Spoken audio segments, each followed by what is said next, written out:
그런데 왜 여기 안 불러주느냐고 시발로 가지고 와가지고 저는 눈인 줄 알았대. 그런 것들이 와서 이거 나 방을 치고 나 불길이 그냥 과리냥 화력이 지금 분 것 것처럼 막 탔어요.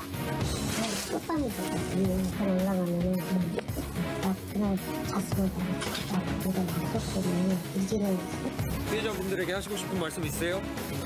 불을 왜 지르신 겁니까? 본인 가족분들에게 하시고 싶은 말씀 있으세요? 한 말씀만 해주시죠. 심정이 어떠십니까? 종로여관 방화 참사 체험비가 지금 사망자가 6명으로 늘었습니다. 예, 그렇습니다. 원래 10명이 투숙하고 있었고 예. 그중에 5명이 사망을 하고 5명은 치료를 받고 있었는데 치료받고 있던 5명 중에 1명, 50대 남성인데요. 그 일대 시장에서 퀵서비스 일을 하고 있는 남성이라고 합니다. 예. 그 남성까지 사망하면서 총 사망자 숫자가 6명이 됐습니다.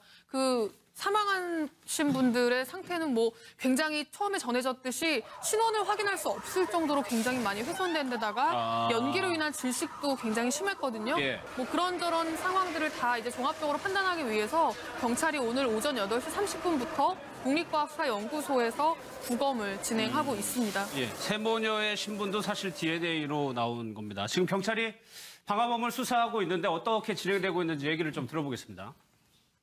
시장 가서 보강 수사를 하든가 그럴 예정입니다. 내가 잘했다 이렇게 하지는 않는 상황 같습니다. 그건데 일단은 자기도 본인도 놀래놓고 놀래서 뛰쳐나가서 도망가다 112 신고를 했다. 그 다음은 잘 기억이 안 난다 이 상황이에요. 그렇게 많지는 아닙니다. 술을 먹긴 했는데 많지 정도는 아니었어요. 팍 붙으니까 본인도 막 뛰다가 자기도 놀래서 어떻게 할지도 모르고 자기도 모르게 서서 112 신고하게 됐다. 얘기가 인터넷에서 돌고 있는데 제가 확인 아직 못했어요. 추후에 해당 기능에서 확인하든지 그건 제 문제고요. 지금 방화 사건에 집중을 하고 있기 때문에 그 부분까지는 아직 제가 말씀 못 드립니다.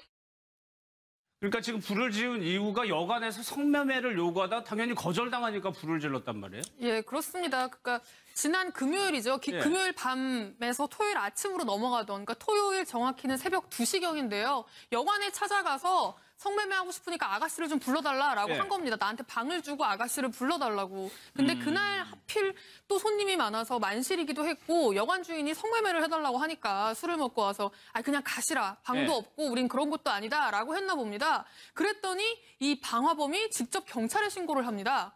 경찰에 신고해서 이 여관에서 손님을 거부한다. 예. 그러니까 택시가 마치 승차 거부한다는 식으로 여관에서 손님을 거부한다고 경찰에 신고를 하고요. 예. 그러면서 계속 소란을 피우니까 여관 주인도 경찰에 신고를 합니다. 이상한 사람이어서 소란을 피운다고. 예. 그래서 결국엔 양방 모두의 신고로 경찰이 해당 여관에 출동을 했고요. 출동한 상황에서 이 사람이 계속 성매매를 요구하니까 경찰이 당신이 이렇게 성매매하다 적발되면 벌금 300만 원이다.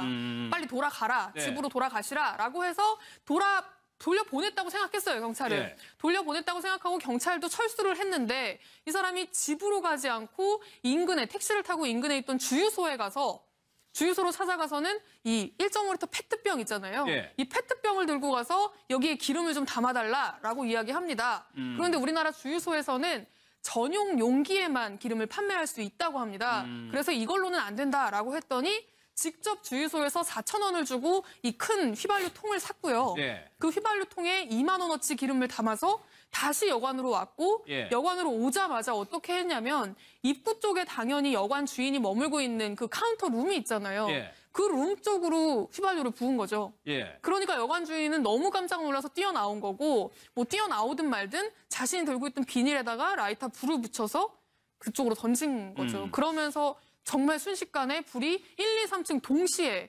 어찌할 수도 없을 정도로 번졌다고 합니다. 그 최현미 기자 얘기를 들어보니까 최 교수님 그 중간에 경찰에게 한번 돼가지고 훈방이 된단 말이에요. 그렇죠. 이 책임을 경찰한테 지울 수는 없겠지만 좀 아쉬운 부분이 있습니다. 그러니까 훈방 조치를 하고서 사실은 그 여관 주인이 여자분이신데 70세, 71세 그 여성분이 뭐라고 얘기하냐면 왜 그냥 돌려보내면 어떡하냐고 그렇게 얘기를 하셨어요. 그럼에도 불구하고 경찰은 이제 여관 주인한테 그렇게 얘기합니다. 15m 정도 집 쪽으로 가는 걸 확인했다. 그러니까 안심하시라. 그리고 그냥 돌아가 버린 거예요. 예. 만약에 조금 물론 이제 경찰이 저렇게 한 것이 크게 문제가 될 수 있겠나 하는 부분에 논란이 있을 수 있겠습니다만 경찰이 정말 그 상황에서 저 술 취한 분을 지구대로 데리고 가서 술이 깰 때까지 좀 데리고 있었던지 아니면 집에까지 어딘 집을 물어서 집에까지 데려다 줬던지 이랬다고 하면 다 6명의 목숨이 저렇게 앗아갈 정도의 그런 피해를 예방할 수도 있지 않았겠습니까? 예. 그냥 일반적으로 술 취해서 그냥 뭐 이게 뭐랄까요? 술 취해서 그냥 주정 부리는 사람 정도로만 생각하고 훈방 차리고 나 보내버리니까 결국 저 사람이 돌아와 저런 범행을 한 거니까 예. 경찰이 약간 좀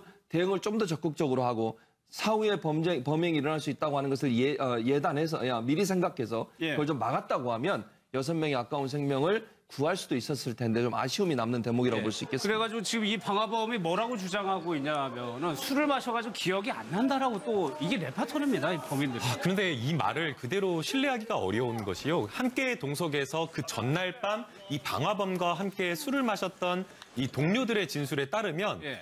친구들과 9시부터 새벽 1시까지 소주 한 병 정도를 마셨답니다.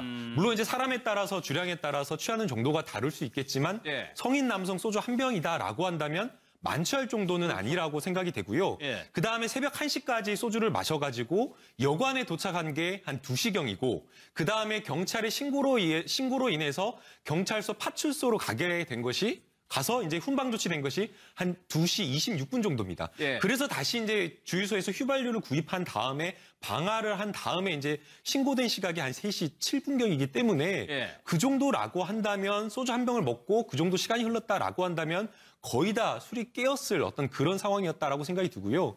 그다음에 또 이 방화범이 이렇게 경찰이 했던 진술에 따르면 본인이 이렇게 휘발유를 이렇게 뿌리고 예. 불을 붙인 다음에 본인도 놀라가지고 황급히 뛰어나왔다라고 이렇게 이야기를 하는 거 보면 본인도 이제 뭔가 욱하는 성격에 이렇게 화가 나서 불을 질렀는가는 모르겠지만 예. 나중에 나와서 이 정신 차리고 나서는 그렇죠. 바로 112에 신고하고 자수한 그런 상황을 봤을 때는 아마 기억이 안 난다. 술이 취해서 기억이 안 난다라는 이 말 자체를 전부 다 신뢰하기는 좀 어려울 것 같습니다. 그럼 김성수 변호사 이 사람은 어떻게 처벌이 되는 겁니까? 무려 6명이나 죽었고 자기가 불을 지르면 죽을 수 있다는 걸 충분히 생각하지 않았을까요?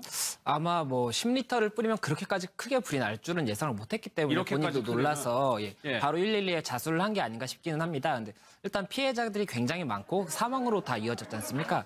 피해자가 많을수록 당연히 더 처벌이 강할 수밖에 없고 현주 건조물 방화치사죄로 처벌이 될 것인데 그중에서 좀 강한 형이 내려질 것으로 예상이 됩니다. 그리고 뭐 지금 기억이 안 난다라고 얘기를 하고 있는데 네. 그 김남국 변호사님께서 말씀을 하신 것처럼 1.9km나 되는 거리에 주유소를 또 걸어갔었고 또 통을 사야 된다니까 통도 사고 예.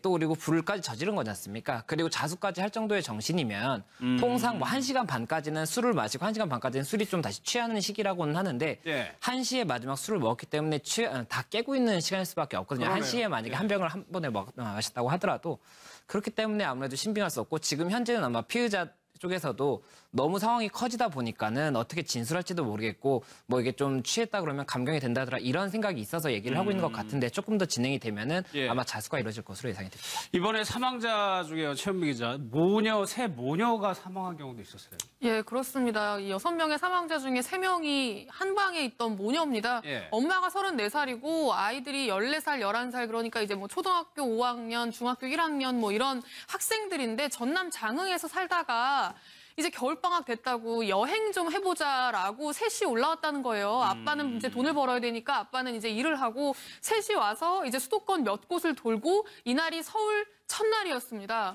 서울에 온 첫날 이제 좀 여행비를 좀 아껴야 되니까 그런 것 같아요. 좀 싼 방이 없을까 찾다가 이제 서울 종로면 위치도 사실 좋잖아요. 명동도 가깝고 동대문도 가깝고 한데 이제 위치도 좋은데 가격이 싸니까 여기가 뭐 하루 숙박료는 한 25,000원 정도 한다고 합니다. 뭐 이렇게 한 달치를 끊으면 좀 싸긴 한데 이날 이 세 모녀는 25,000원을 내고 이 방에 투숙했다고 하고요. 예. 그 굉장히 좁은 방에서 셋이 옹기종기 모여서 다음 날 좀 좋은 시간을 일찍 보내려고 이날 좀 일찍 잠들었는데 그리고 예. 여행의 피로 때문에 아마 좀 깊이 잠들었던 것 같아요. 그러니까 불이 나고 이런 상황에서 잠에서 깨지 못하고 거의 뭐 이제 뭐 이렇게 도망칠 생각도 못하고 대피할 생각도 못하고 예. 그냥 그 자리에서 사망을 하게 된 거죠. 예. 근데 처음에 애초에 신원 확인조차 안 돼서 경찰이 모녀 지간인지도 몰랐고 굉장히 애를 먹었는데요.